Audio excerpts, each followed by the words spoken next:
कृष्णचंद्र भगवान की, दुर्गा मैया की। अब पारायण हुन्छ त्यही क्षण तत्पश्चात प्रवचन हुनेछ, धैर्य गर्नुहोला।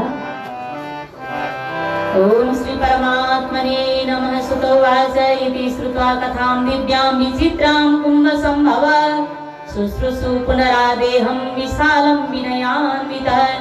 अगस्त्योवाच देवसेनापते देव विचित्रेयं सुता कथा पुनरन्यस्य माहात्म्यं वद भागवतस्य मे।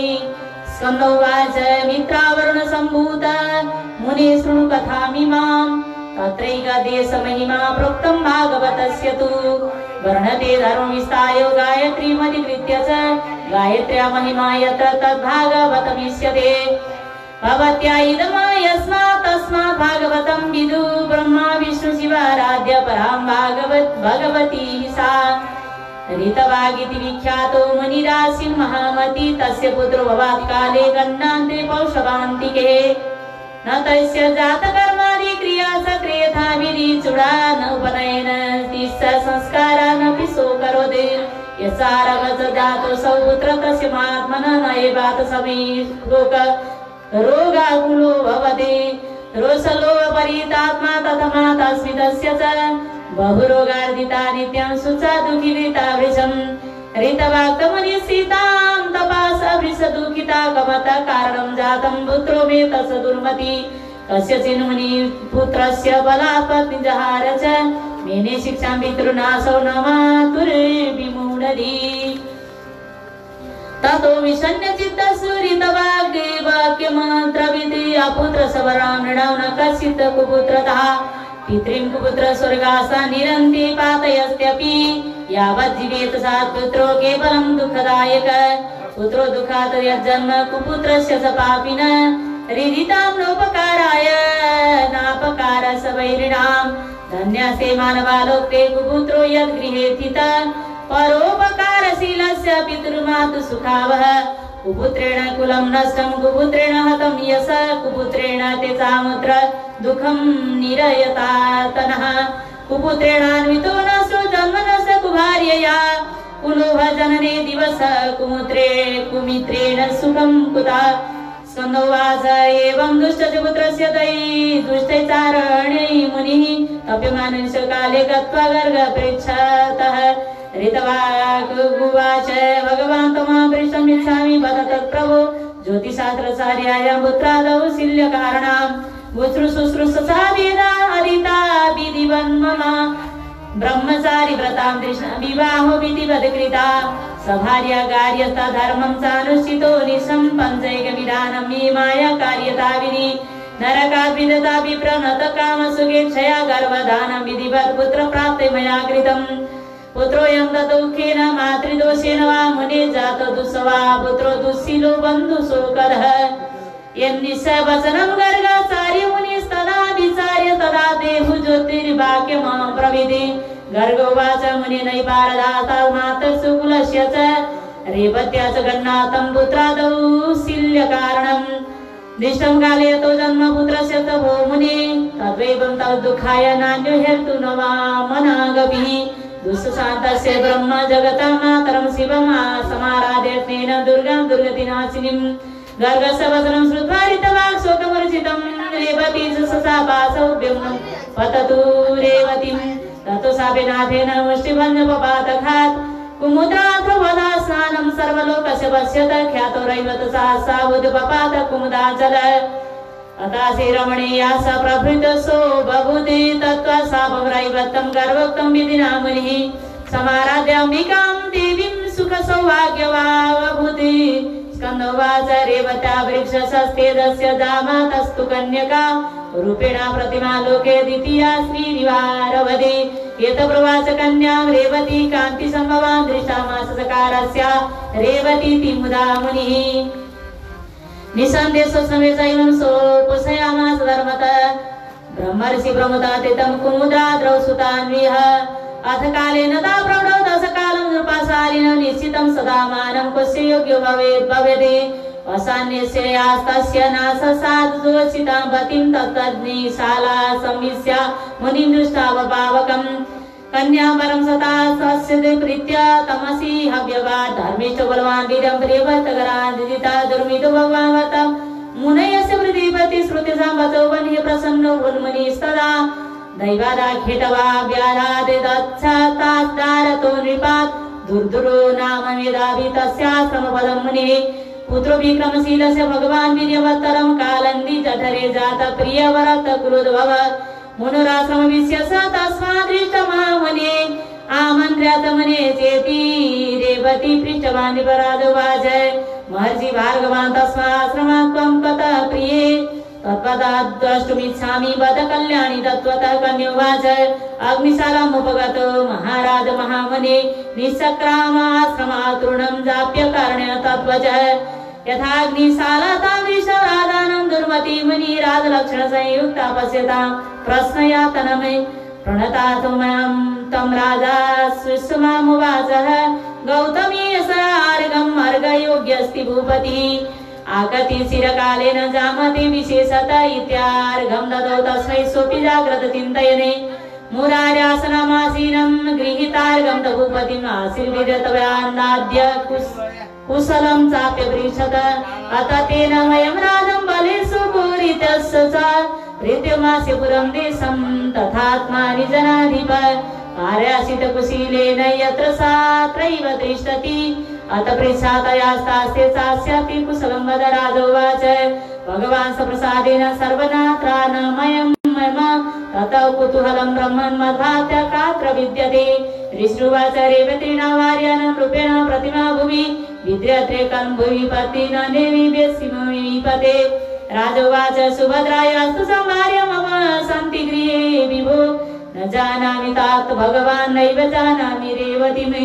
ऋषुवाच प्रियते संवृता राजं त्वयप्रात महामते सा विश्वातसना देव याति श्लाघास्तमा प्रिया राजोवाच तदुक्तं सन्निशातन्ये यथैतान् मन्त्रिता मया न दृष्टेन मे भाव कोऽपि मादु कर्तुमर्हसि ऋषिरुवाच राजनुक्तं तया सत्यं न भावो दूषिता तव बन्हिना तेरतैर्निर्थं भवता व्याहृतं वचम् अद्य पृष्ठं तया वह्नि कोऽस्य वार्ता भविष्यति तनोक्तं दुर्मदे राजं भवितास्य पतिर्ध्रुवमे तस्य तां तथा जातं कन्यां च महीपते प्रिया मन्त्रिता पूर्वं रविचारं कुरुष्व मे प्रीतिशोभदतुर्णी चिन्तया मुनिवासविति वैकां विधिरां तस्य न कर्तु न मोद्यत अद्य दत्तं विहाय सदृशं कन्यां भवि मुनिं प्रियक्षेत्रे विवाहो मे तातं करोति त्वमर्हसि ऋषुवाच देशे विवाहाय योगाग्नि शान्तस्यासि पुरुष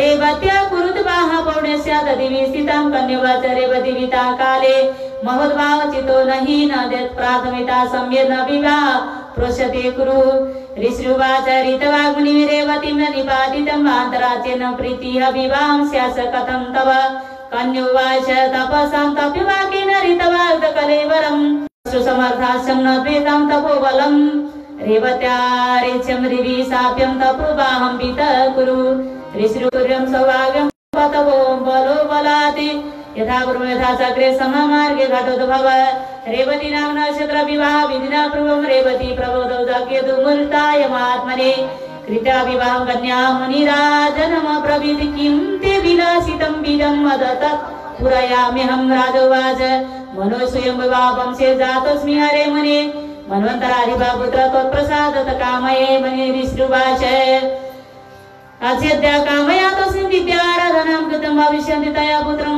मनुर्मन्वन्तराधिप देवी भागवत नामं पुराणं तवञ्च पञ्चकं पञ्चकृत्य सुकृच्छातं लक्ष्यते विशितं सुतं रैवतो नाम पञ्चमो भविता मनु देव विसामया तत्त्वज्ञो धर्मवान् पराजिता एतत् मुनिया प्राज्ञं प्रणम्य मुनयो मुनि पारया समेधावि जगाम नगरं निजं पितृपयाय पैतामहं राज्यं चकारं तमहामतिं बलयामास धर्मात्मा प्रीता पौत्राणि बहुरसान् एकदा लुमसो नाम भगवान् मुनिरागत प्रणत्य तमस्सार्यं प्राञ्जलिं समब्रवीति नृपः राजोवाच ततः प्रसादेन श्रोतुमिच्छामि वो मुने देवी भागवतं नाम पुराणं पुत्रलिप्सया प्राप्यं राजा भवतु तथा ब्रह्मचलोचना धन्योऽसि राजसि भक्तिजाता त्रैलोक्यमातरि सुरासुर नराराध्य न परा जगदाम्बिका तस्यां तद्भवेरुत्पन्ना कार्य भक्ति भविष्यति। अवश्यं श्रावयिष्यामि श्रीमद्भागवतं नृपा तस्य श्रवणमात्रेण किञ्चिदापि दुर्लभम् इति तव सुदने ब्रह्मन् कथारम्भमकाकरत् पञ्चकृत श्रुश्राव विधिवत् भार्यया समाप्ति दिवसे पराजा पुराण मुनियस्तथा पूजयामास धर्मात्मं मुदा परमयायुधा धर्मानमन्त्रेण वदयिता कुमारिका वाडवास्य सपत्नी स्कन्द दक्षिणमातोषयते।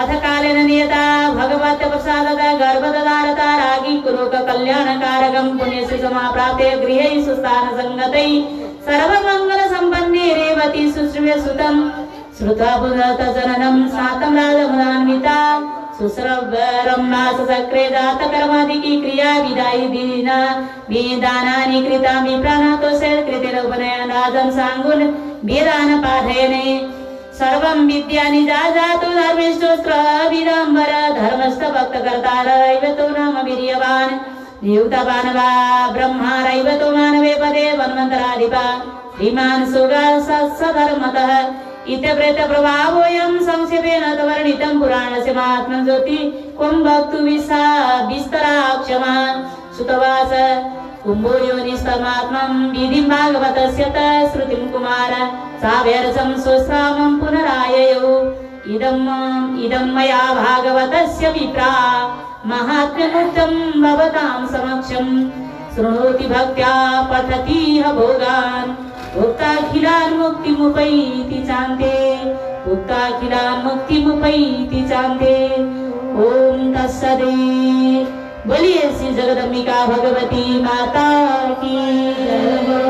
श्री कालिके हे कमले कराली हे गौरी दुर्गे जय भद्रकाली। श्री कालिके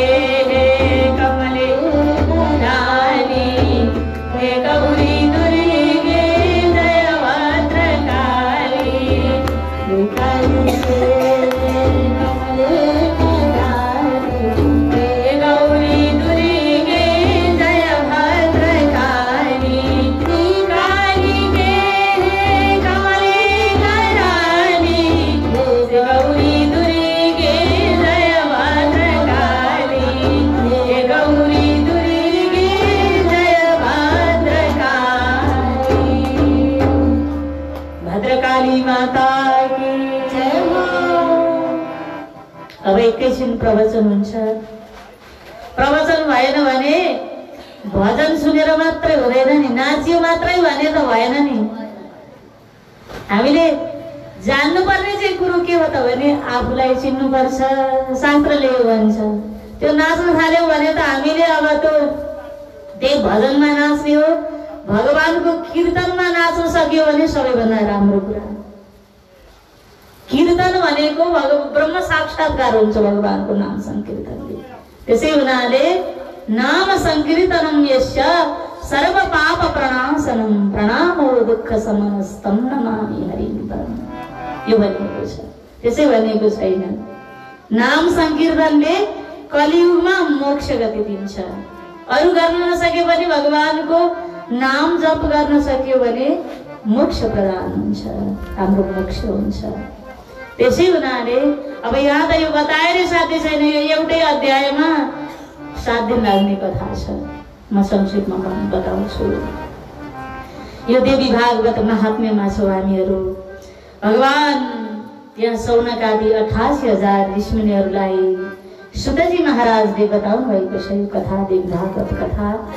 सुतजी भन्नुहुन्छ, इति श्रुत्वा कथां दिव्यां विचित्रां कुम्भ सम्भव शुश्रूषु पुनरादेहं विशाखं विनयान्वितः। अब विनम्रता पूर्वक गुरुसँग प्रश्न गर्दाखेरि विनम्र हुनु पर्यो। त्यसै हावाको भरमा प्रश्न गरेर पनि हुँदैन। यहाँ त विनम्र भावले त्यसै गुरुले बताउन यदि इच्छा भयो भने पनि यदि शिष्यले विनम्र भएर प्रश्न गरेन भने गुरुलाई बताउने जुन आएको कुरा पनि भुलिन्छ। जुन बताउने ज्ञान हो त्यो पनि हराउँछ। त्यसै हुनाले विनम्र भावले यहाँ गुरुलाई शुश्रूषु भनेको सेवा गरेर, सेवा गरेर पाइन्छ ज्ञान, त्यसै पाइँदैन। त्यहाँ भनिएको छ शुश्रूषु पुनरा हेदम विशाखम विनयान्वितः विद्या ददाति विनयम। विद्याले के गर्छ त भने विनय दिन्छ, विनयशील बनाउँछ व्यक्तिलाई विद्याले। विद्या ददाति विनयम, विद्याले विनय दिन्छ, विनयले पात्रता बनाउँछ। पात्रता भइसकेपछि बल्ल धन आउँछ, त्यसै धन आउँदैन। पात्रता धन आफ्नोति धन धर्म तथा सुखम भनेर शास्त्रमा बताइएको छ। पहिला पात्रता हुनु पर्यो। हामी अपात्र भयो भने आयो धन भने पनि त्यो धन ग्रहण गर्न सक्ने शक्ति नै हुँदैन। त्यसैले पहिला पात्रता हुनुपर्छ। त्यो धन हामीले सदुपयोग गर्न सक्छौँ कि सक्दैनौँ, धन आए पनि। अब यहाँ अगस्त्यले बताउनु भएको छ, भगवान कुमारले अगस्त्यलाई बताउनु भएको कथा सुतले शौनकलाई बताउँदै हुनुहुन्छ। या अगस्त्यले प्रश्न गर्नुभयो, देव सेनापतिः देव विचित्रेयं श्रुता कथा पुनरच्यस्य माहात्म्यं वदं भागवतस्य मे। यो देवी भागवतलाई पनि भागवतै भनिएको छ, तर देवी भागवत चाहिँ नभाग हो।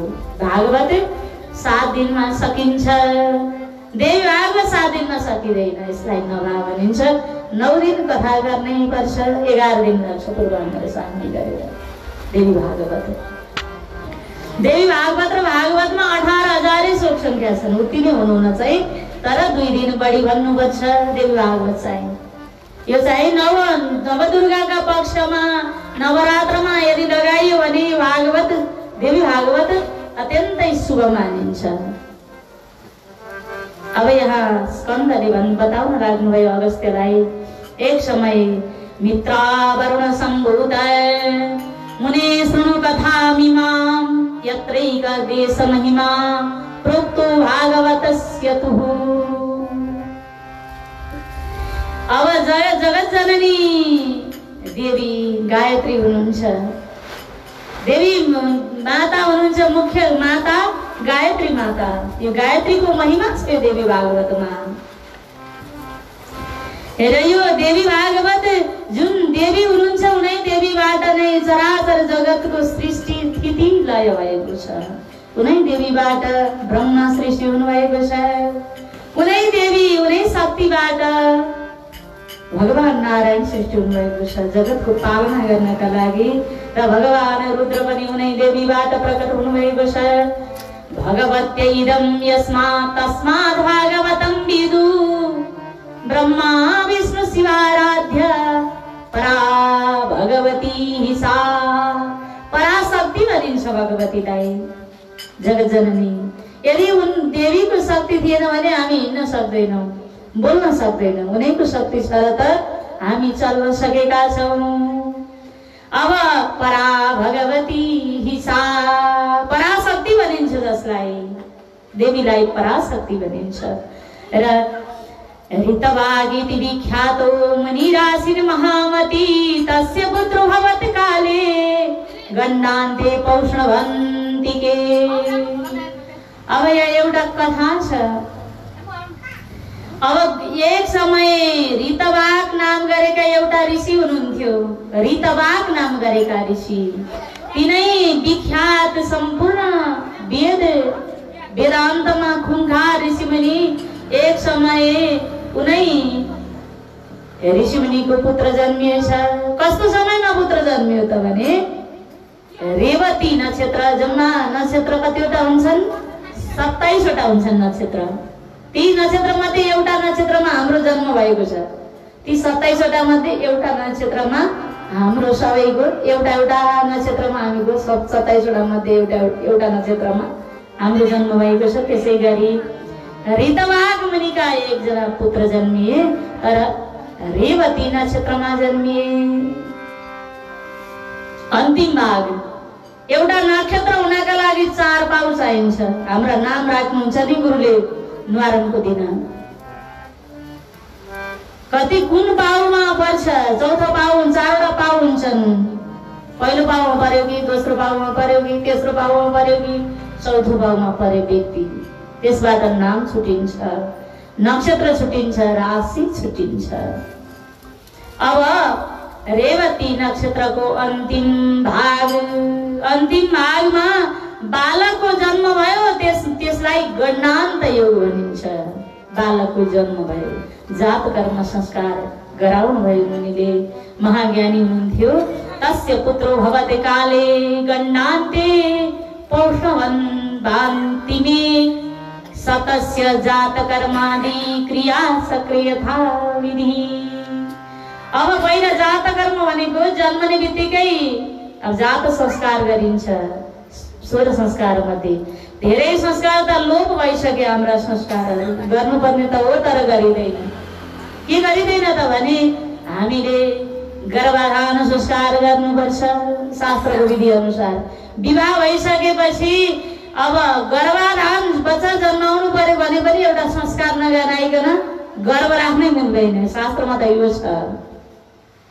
पहिला गर्भाधान भइसकेपछि 6 महिना भइसकेपछि सीमन्तोन्नयन संस्कार गर्नुपर्छ।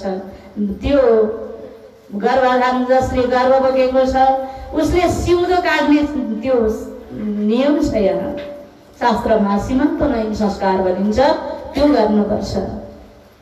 तत्पश्चात बालक जन्मन्छ। 9 मास पुरा भइसकेपछि बालक जन्मिसकेपछि गरिने संस्कारलाई जात संस्कार भनिन्छ। जात संस्कार पनि गराउनु भयो। अब 3 वर्षमा चुडा गरिन्छ। चुडा र व्रतबन्ध फरक कुरा हो। कपाल काट्नेलाई चुडा कर्म भनिन्छ। जसको कपाल पालिएको छ बच्चाको भने त्यो चुडा कर्म गर्नुपर्छ। त्यो व्रतबन्ध गर्दा खौराने होइन, चुडा छुट्टै कर्म गर्नुपर्छ। 3 वर्षमा गर्नुपर्छ। 8 वर्षमा त व्रतबन्ध गर्नु पर्यो, 3 वर्षमा चुडा गर्नुपर्छ। चुडा कर्म पश्चात अब बालकको व्यवहार बिग्रदै जान लाग्यो। यतः आरब्ध जातोऽसौ पुत्रस्तस्य महात्मनः ततएवाथसा मुनिः शोकरोगाकुलोद्भवः। अब माताजीलाई चिन्ता पर्यो, पिताजीलाई चिन्ता पर्यो। जो संस्कारीय कुल छ, अत्यन्तै शीलवान कुल छ भने त्यो घरमा छोरो बिग्रिन थाल्यो भने के होला त? दुःख हुन्छ मातालाई, पितालाई दुःख हुन्छ, पितालाई पनि दुःख भयो, माताजीलाई पनि दुःख भयो। 16 लोभ परिपापमा तथा माता पितस्य च बहुरोगार्दिता नित्यं सुचा दुखी कृतानिशम्। चिन्ता परे माता पितालाई। अब आफूले विधिवत कर्म गर्दा पनि सन्तान यस्तो जन्मन्छ भने के लाग्छ र? चिन्ता छ माता पितालाई। अब ऋतवाक्ष मुनि चिन्तामपाय वृष दुःखिता किममेतत् कारणं जातं पुत्रमेतत् अत्यन्त दुर्मतिः। किन मैले मेरो घरमा मेरो कुलमा यस्तो सन्तान किन जन्मियो? मैले त विधिवत विवाह गरेको छु, विधिवत मैले गर्भधारण गराएको छु, त्यसमाथि पनि सम्पूर्ण संस्कार मैले विधिवतै गरेको छु। किन मेरो सन्तान यस्तो भइराखेको छ भनेर अत्यन्तै चिन्ता भयो। मुनिलाई अत्यन्त चिन्ता भयो ऋतवाक मुनिलाई। एक समय यस्तो पुत्र जन्मनु भन्दा त बरु कुपुत्रो दुःखदायकः भनिन्छ नि। माता कुमाता हुन्न कहिले पनि, क्वचिदपि कुमाता न भवति। माता कुमाता कहिले पनि हुन सक्दिनन्।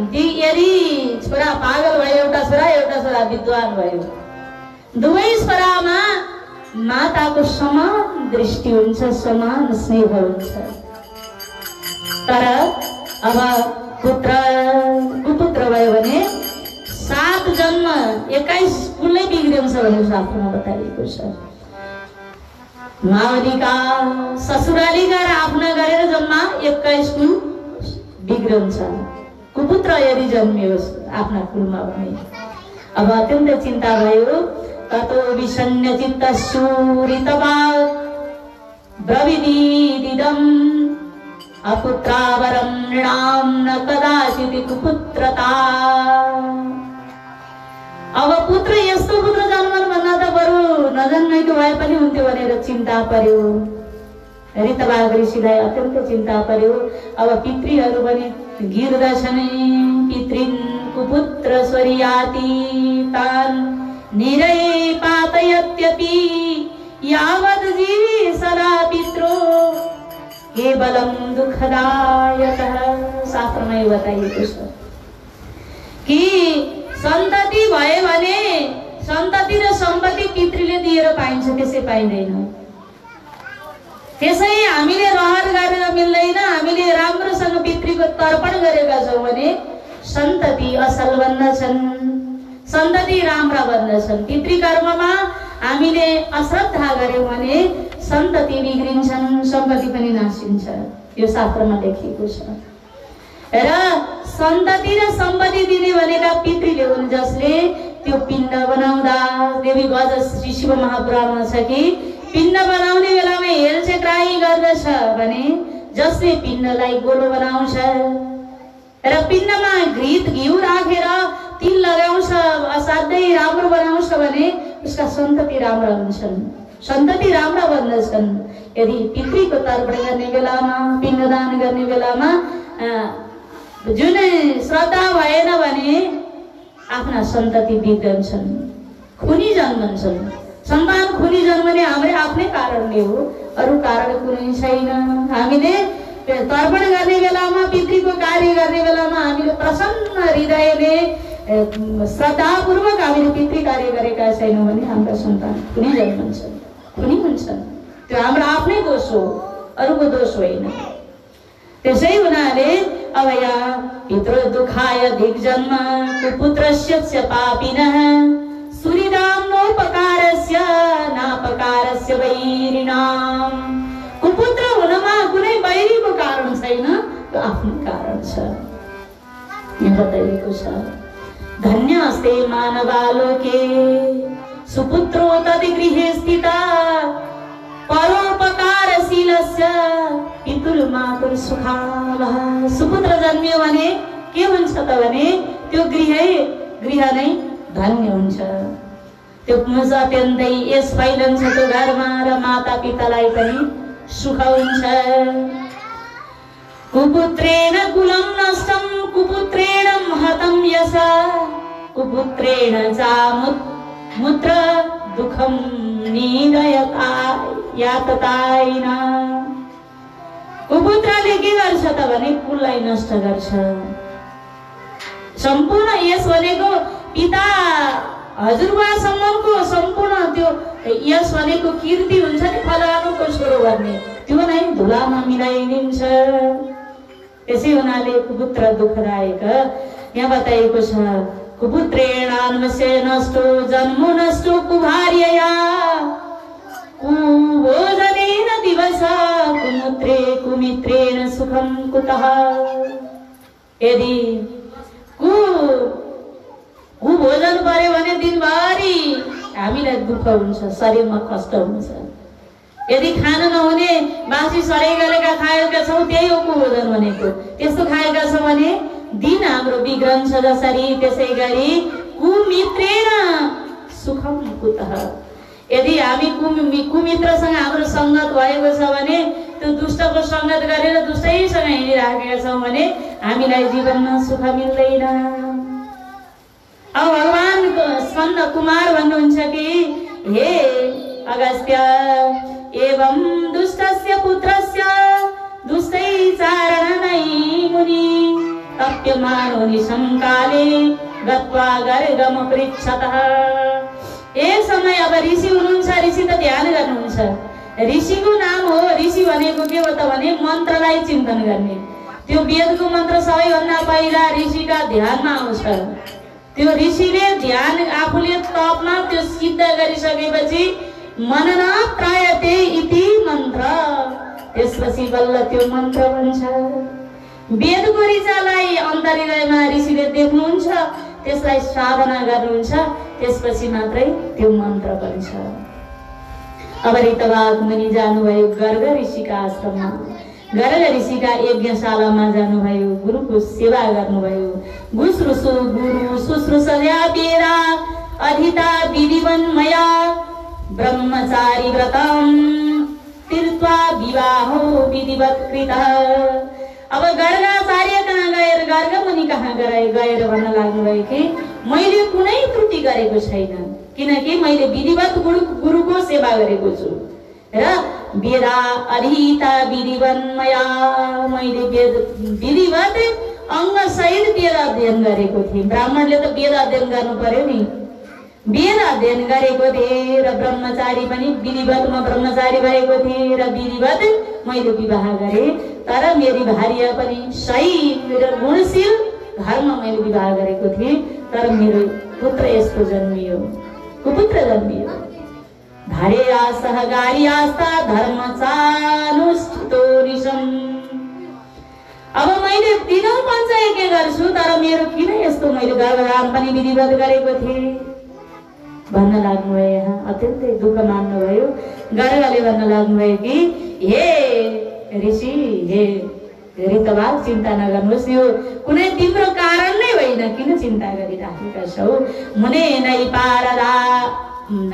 नैवापराधस्ते न मातुर्न कुलस्य च रेवत्यन्तं तु गन्नान्तं पुत्र दौशिल्य कारणम्। तिम्रो पुत्र दुशीलको हुनुको एउटा कारण छ, यो न माताको दोष हो न तिम्रो नै दोष हो, न कुलको नै दोष छ। यहाँ यो त रेवती नक्षत्रको अन्तिम भावमा जन्मियो, गन्नान्त योगमा जन्मियो तिम्रो पुत्र। त्यसै हुनाले यो पुत्र दुशील जन्मियो, दुष्कर्म गर्नेवाला जन्मियो।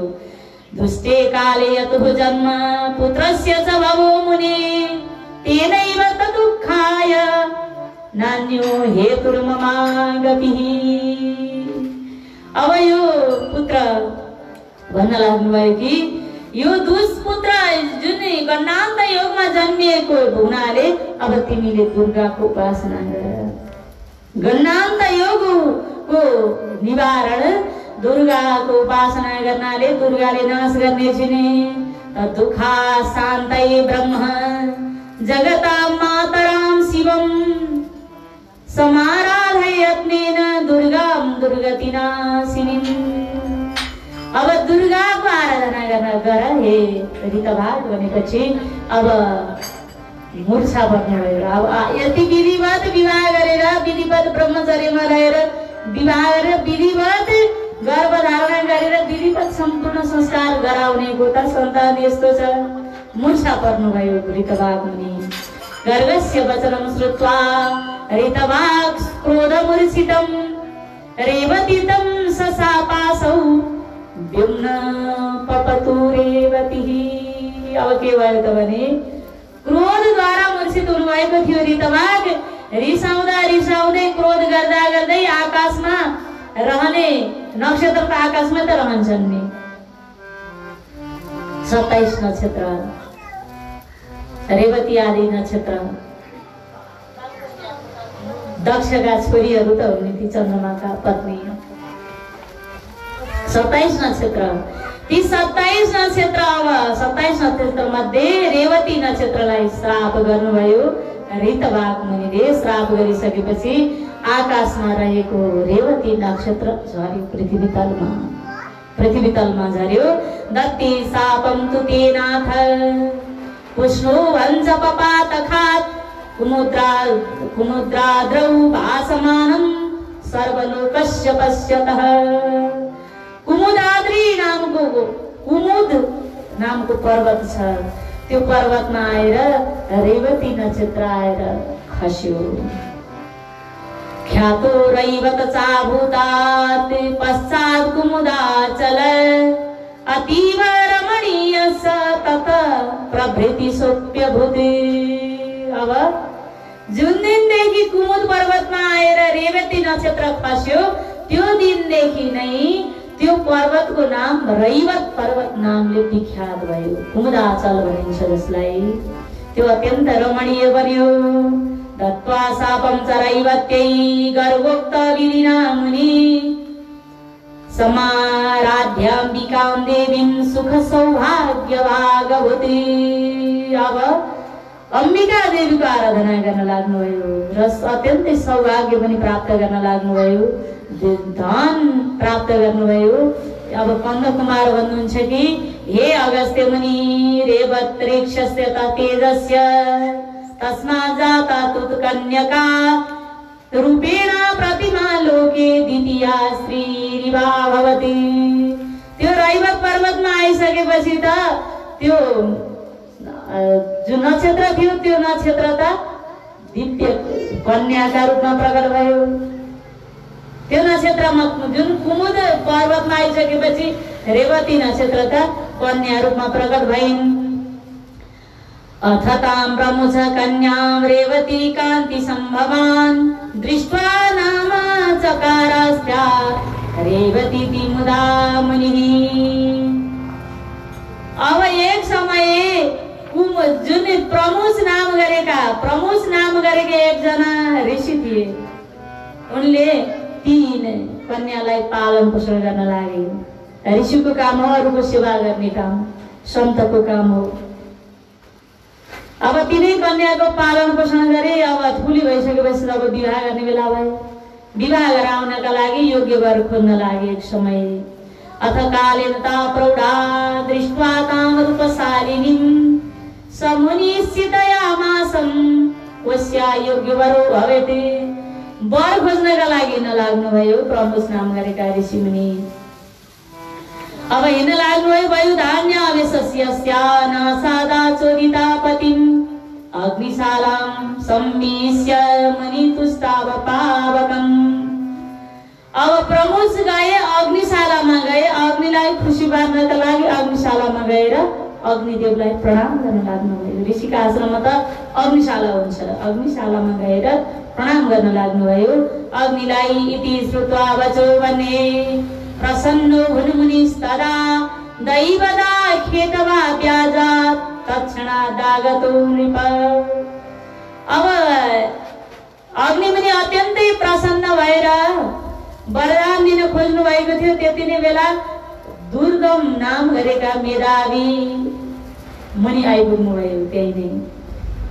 त्यही नै आइपुग्नु भइसकेपछि अब विचार गरे कि यो प्रियव्रतको वंशदेव, यो दुर्गम नाम गरेको त्यो राजा कहाँबाट आइपुगेछन् भनेर चिन्ता गर्न लाग्नुभयो र राजालाई सम्मान गर्न लाग्नुभयो।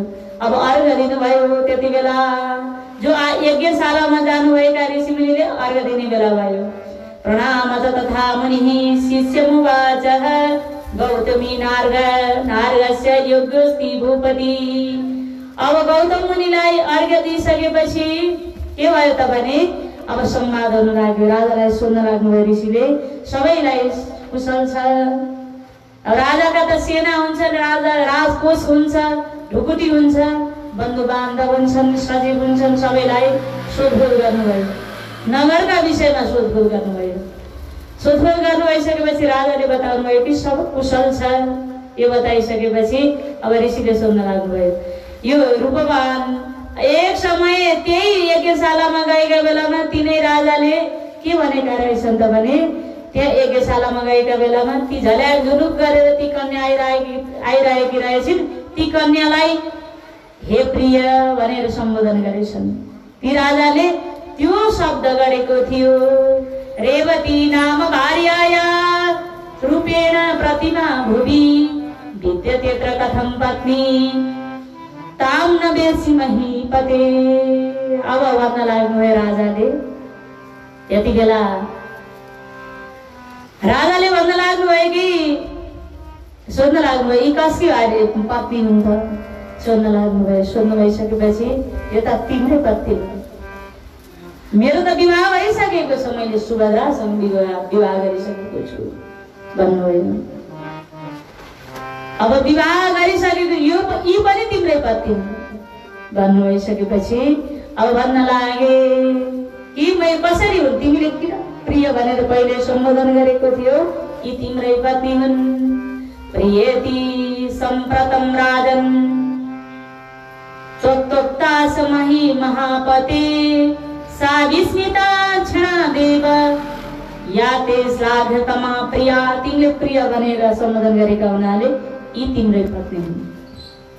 अब यति भनिसकेपछि चिन्ता पर्यो। राजा रिसाउन लाग्नुभयो। क्रोध नगर्नुहोस्, यी तिम्रै पत्नी हुन् भनिसकेपछि अब के गर्ने त?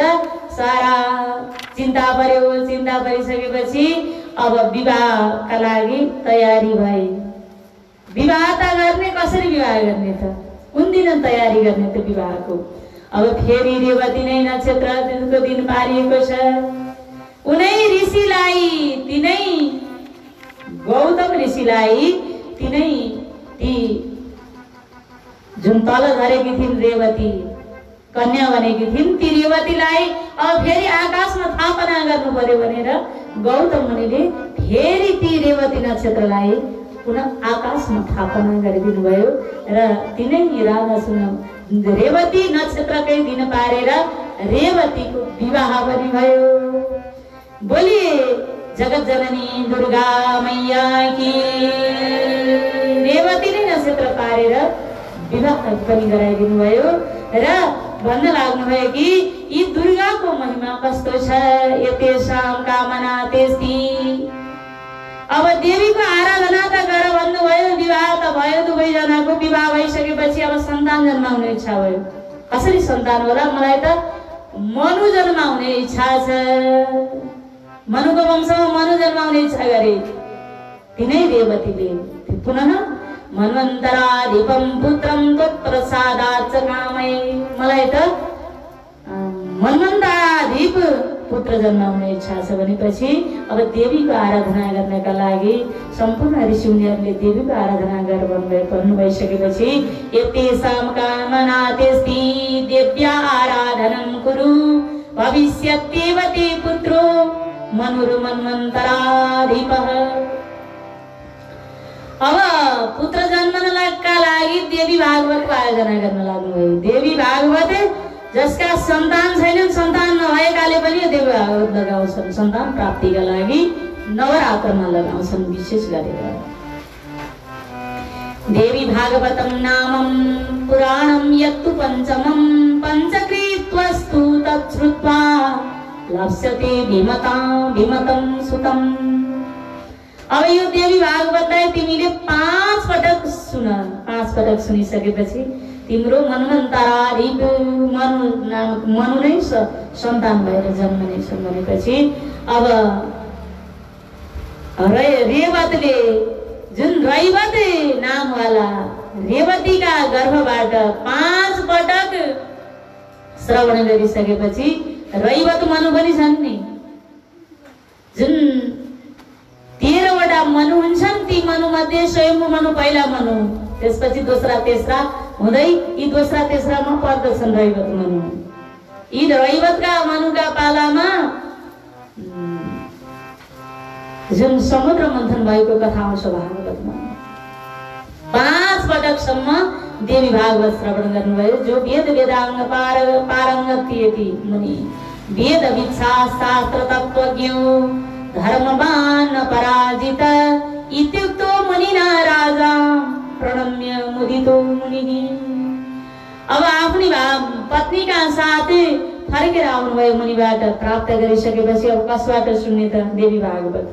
देवी भागवतको आयोजना गर्नु पर्यो भनेर घरमा फर्केर आउनुभयो। राज्यमा फर्केर आउनु भइसकेपछि एक समय आफ्ना राज्यमा लोमस नाम गरेका ऋषि आइपुग्नु भयो। एकदा लोमसो नाम महात्मा मुनिरागतः प्रणिपत्य तमभ्यर्चन् प्राञ्जलिरिचा ब्रवीन् नृपः।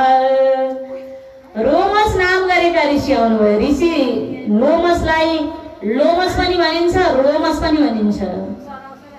एउटा मनवन्तरमा यो कथा विस्तृत रूपमा एकादशी महात्म्यमा छ। रोमसको कथा, रोमस ऋषिको कथा। एउटा मनवन्तर बित्दा एउटा जीवकोबाट एउटा रौँ झर्ने, यस्ता किसिमले कयौं, अब शरीरमा त अनन्त रौँ छन्, कयौं रौँ छन्। यो रौँ क्रमशः झर्नका लागि त्यति समय लाग्छ भने रोमसको आयु कति होला त यो बताएर साथै छैन। त्यसै हुनाले ती लोमसलाई रोमस पनि भनिन्छ, त्यो रौँ झरेको हुनाले। एक मनवन्तरमा एउटा रौँ झर्ने हुनाले ती ऋषिलाई लोमस भनिन्छ। लोमसकी पत्नी लोपमुद्रा। प्रणिपत्य तभाप्यर्च प्राञ्जलिरिचा ब्रवीन् नृपः। अब त्यसपछि त्यसपछि देवी भागवतको अब सो प्रश्न गर्नुभयो राजाले, हे महामुनि, अब मलाई देवी भागवतको देवीको महिमा सुनाउनुहोस् भनिसकेपछि अब देवी भागवत पुत्रको इच्छा गरेर मैले देवी भागवतको आयोजना गर्दैछु, अब हजुरले नै वाचन गर्नु पर्यो भनेर भन्न लाग्नुभयो। श्रुत्वा वाचं प्रजा भरतु प्रीत प्रोच वाच लोमश धन्योस्ति राजस्ते भक्तिरे जाता त्रैलोक्य मातरी। यो जुन भक्ति भगवत भक्ति छ, यो भक्तिको रङ सबैलाई सर्छ, अरू जस्तो होइन। भक्तिको रङले सबै रङ्गिन्छ। एकजना भक्ति भगवानमा तन्मय भएको छ भने त्यो भगवानको तन्मय भएको त्यो भक्ति अरूलाई पनि सर्छ। त्यसै हुनाले त्यो भक्त चाहिँ कस्तो हुनु पर्यो त भने तैल धारावती अर्थात् तेलको धारा जस्तै अटुट भक्ति गर्नुपर्छ, निष्काम भक्ति गर्नुपर्छ। कामना रहिते निष्काम भएर भगवानमा प्रत्यक्षरम वर्धमानम भक्ति गुणरहितम कामना रहितम। यो भक्ति नै भगवानलाई प्राप्त गर्ने भक्ति हो, देवीलाई प्राप्त गर्ने भक्ति हो। र यो बुद्धिलाई हामीले यो तीक्ष्ण बुद्धि नभइकन आत्मालाई चिन्न सकिँदैन। ठुलो बुद्धिले आत्मालाई जान्दैन, ठुलो बुद्धिले यो जगत देख्दछ त्यति हो। ठुलो बुद्धि यही बुद्धिलाई हामीले माझ्नुपर्छ, परिष्कार गर्नुपर्छ। जस्तै प्रकारले ढुङ्गोलाई परिष्कार गरेर ऐना बनाइन्छ। ढुङ्गो त भने ऐना भनेको ऐना, जो ढुङ्गोलाई परिष्कार गर्दा गर्दा गर्दा त परिष्कार गरिसकेपछि त्यो ढुङ्गोमा हेर्यो भने अनुहार देखिन्छ। त्यो सिधै ढुङ्गोमा गएर हेर्यो भने त देखिँदैन। त्यो परिष्कार गरेको ढुङ्गोमा गएर हेर्यो भने अनुहार देखिन्छ। त्यसै हुनाले यो बुद्धिलाई, हाम्रो बुद्धिलाई माझ्नु पर्छ। यो त मनोमल भनिन्छ यसलाई। मनको मैलोलाई पखाल्नु पर्छ। यही मनको मैलो पखालिसकेपछि त्यही भएकी देवीलाई देखिन्छ। देवी त बाहिर होइन, हाम्रो अन्तर हृदयकी देवीलाई मन्दिरमा स्थापना गरेका हामीले। मन्दिर त भित वास्तवको मन्दिर त यही शिवालय हो। यो शरीरलाई देह देवालय प्रोक्त यस्तो उपनिषदमा बताइएको छ। देह नै देवालय हो, याभन्दा भिन्न अर्को छैन। देवीको मन्दिर त हामीले बनाएका त हो नि, हामीलाई परमेश्वरले बनाउनु भएको। देवीको मन्दिर चाहिँ हामीले बनाएको। यो शरीर चाहिँ उनै देवीले बनाउनु भएको।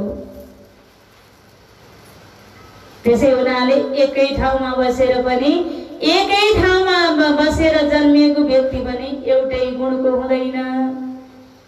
जुम्ल्या जन्मियो भने पनि जुम्ल्याको पनि स्वभाव फरक हुन्छ।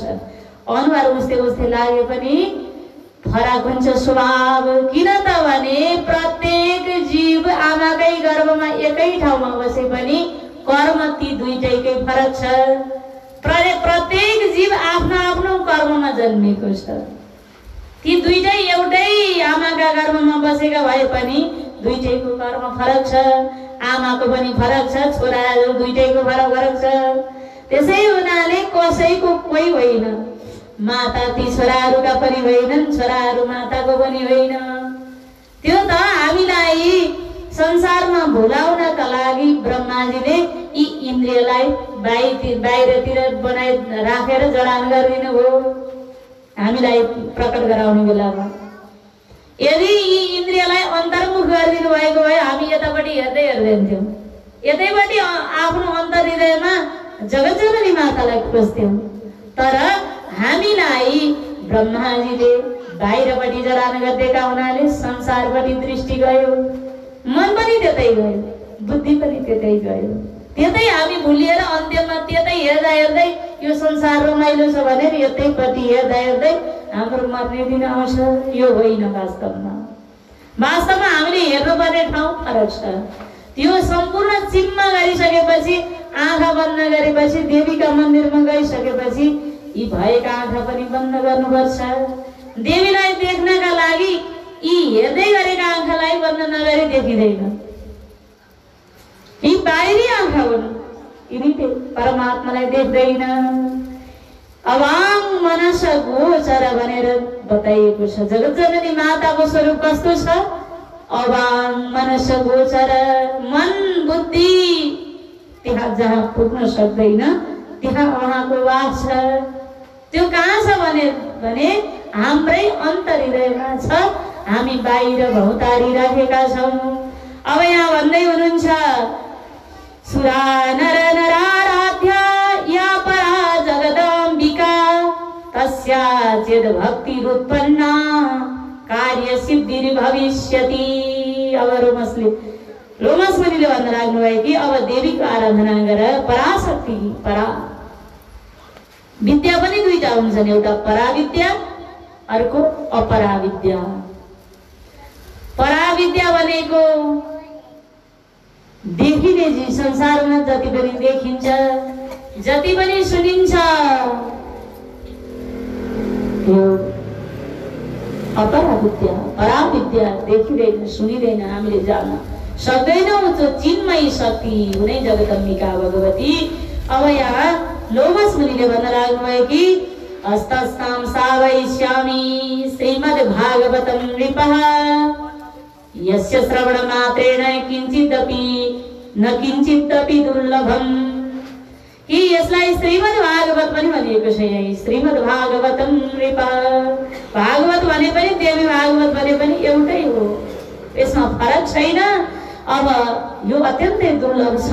अब तिमीले श्रवण गर। 5 पटक सुनाउनु भयो। यहाँ सुदिन ठहराएर ज्योतिष कहाँ गएर सुदिन ठहराएर मंगल मुहूर्तदेखि आरम्भ गर्नुभयो। इत्युक्त्वा सुदिने ब्रह्मन् कथारं नमथा करते पंचकृत्वा शुश्राव विधि भार्याया सह। पत्नी का साथ अब 5 पटक यो देवी भागवतलाई श्रवण गर्नुभयो। समाप्ति दिवसे राजा पुराणं च मुनि तथा पूजयामास धर्मात्मा मुदा परमया मुद्युत। अब समाप्ति भयो। जब भागवत समाप्ति, देवी भागवत समाप्ति भइसकेपछि त्यहाँबाट अब पूजा गर्न लाग्नुभयो। वक्ताको सम्पूर्ण पुस्तकको सम्पूर्ण नवारण मन्त्रद्वारा हवन पनि गर्नुभएको छ। भूत्वा नवारण मन्त्रेण भोजयित्वा कुमारिका बडवाज सपत्नीकान् दक्षिणा भीतोषयति।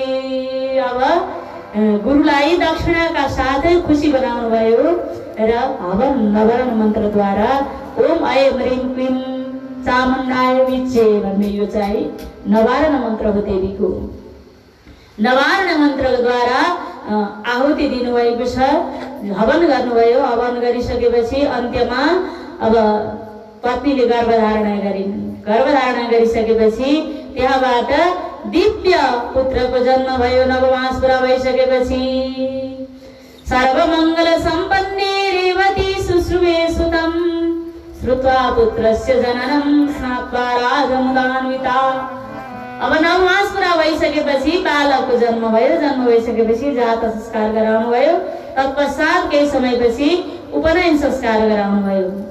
सर्वविद्या निधिर जातो धर्मनिष्ठो स्त्रवीराम्बर धर्मस्य भक्तकर्ता च रैवतो नाम वीर्यवान्।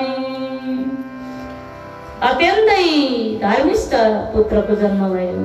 धर्मपरायण जसलाई रैवत नामले विख्यात यस्ता खालका धर्मिष्ठ पुरुषको जन्म भयो।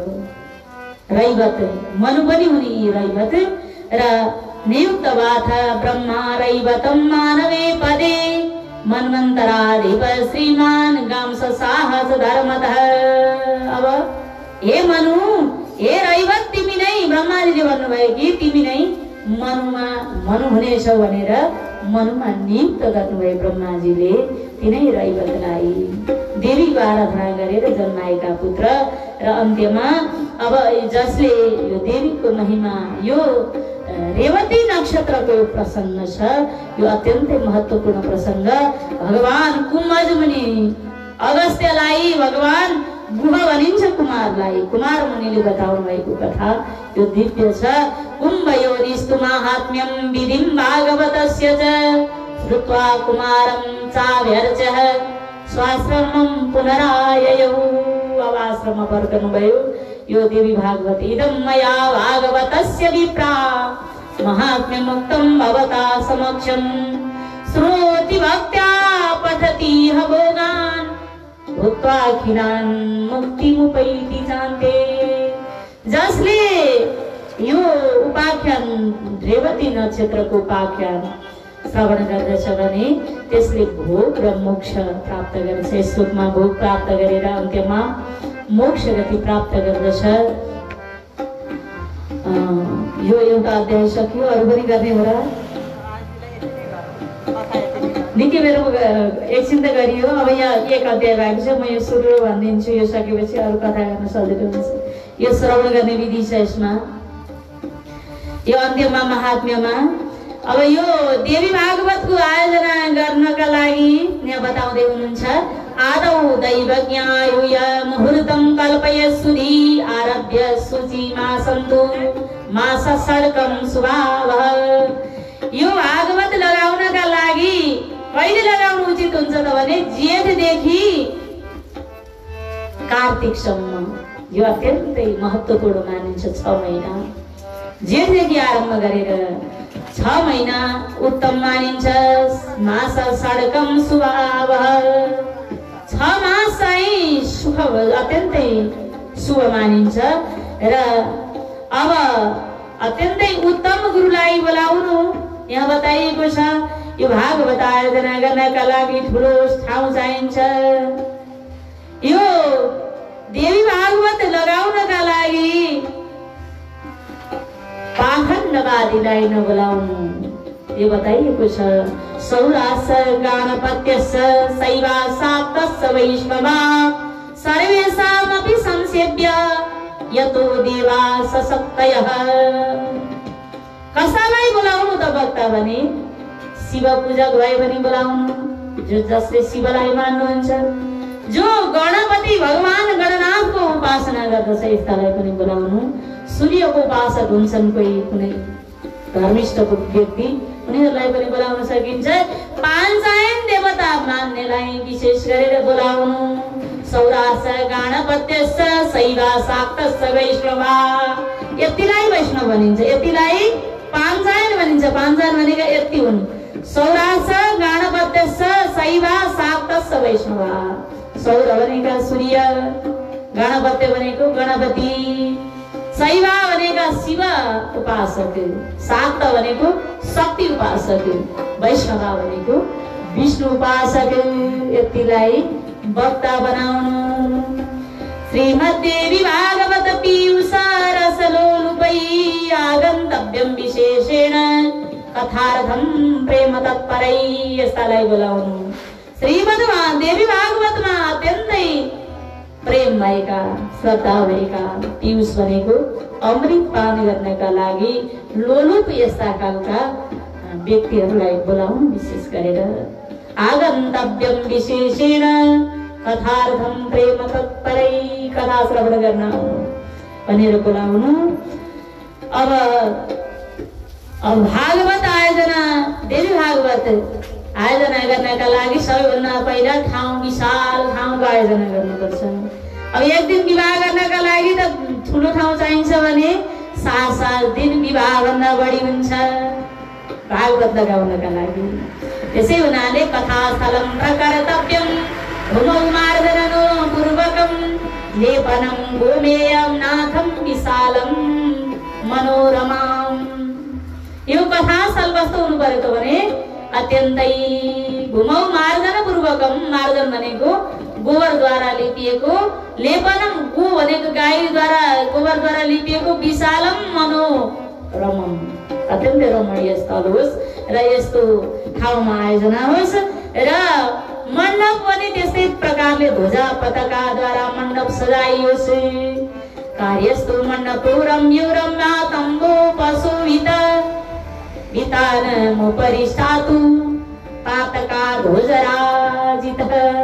यस्ता प्रकारले सिगार्नु, अत्यन्तै सिगार्नु, भक्तका लागि अत्यन्तै उच्च आसन बनाउनु र भक्तका लागि पूर्व मुख्य मान्नु।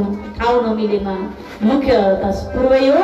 पूर्व यदि मिलेन भने पूर्वलाई मुख्य मान्नु, दक्षिण फर्केर नभन्नु। यदि पूर्व वक्ता फर्केका छन् भने उत्तर श्रोता फर्कनु, पूर्वलाई मुख्य मान्नु। रचतव्यं प्रयत्नेन प्रामुखं दादुदं मुखं यथोचितानि कुर्वन्ति श्रोतृणामासनानि च।